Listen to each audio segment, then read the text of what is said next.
Assalamualaikum warahmatullahi wabarakatuh. Nama saya Safa Salsabila Tahir dari kelas Manajemen Reguler 2A.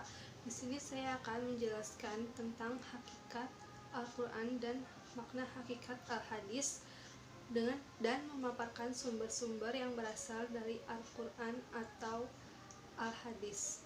Yang pertama, Al-Quran.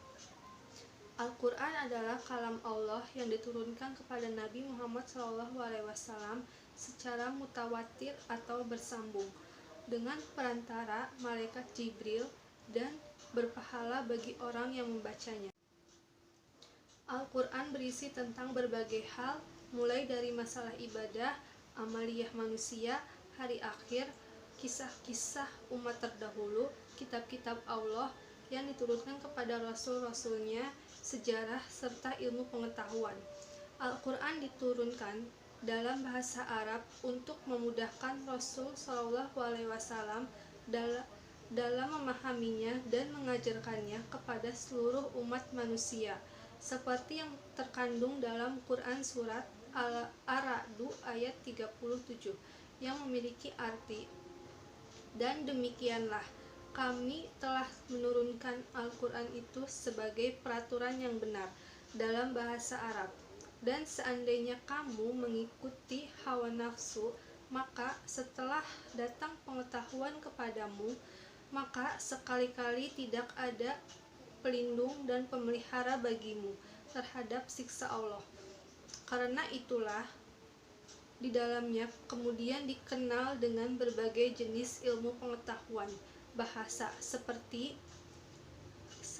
nahwu, saraf, balaghah, mantik, arud, ma'ani, dan bayan. Sangat agung sekali kitab Al-Quran itu yang diturunkan kepada Rasulullah SAW yang kemudian menjadi kitabnya orang-orang Islam.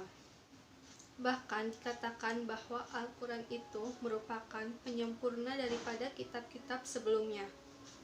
Akan tetapi keagungan daripada Al-Quran itu bukanlah dilihat daripada tulisan dan bacaannya, melainkan daripada makna yang tersirat atau kandungan di dalamnya. Al-Quran diturunkan secara berangsur-angsur, tujuannya agar lebih mudah dipahami, dihafal, serta diamalkan. Cara seperti ini, maka Nabi Muhammad SAW akan memudahkan memberikan jawaban atas berbagai pertanyaan yang diajukan oleh umatnya maupun orang-orang kafir. Yang kedua, Al-Hadis. Hadis menurut bahasa yaitu sesuatu yang baru, menunjukkan sesuatu yang dekat atau waktu yang dekat. Hadis juga berarti berita, yaitu sesuatu yang diberitakan, diperbincangkan, dan dipindahkan dari seorang kepada orang lain. Dalam keseharian, seringkali lafaz hadis ini digunakan untuk menyebut setiap hal yang disandarkan pada diri Nabi atau segala hal yang bersumber dari Nabi, yang tidak jarang juga disebut dengan istilah sunnah. Sedangkan kata hadis menurut istilah ulama berbeda pendapat. Di antaranya, yang pertama, dalam kitabnya Imdad al-Mughis bi Tahlili Ulum al-Hadis al-halaman 16 Luqman Halam al-Azhari menyebutkan, segala sesuatu yang disandarkan pada Nabi baik berupa ucapan, perbuatan, sifat maupun ketetapan, adapun penamaan tersebut sebagai perbandingan dengan Al-Quran sebab Al-Quran qadim.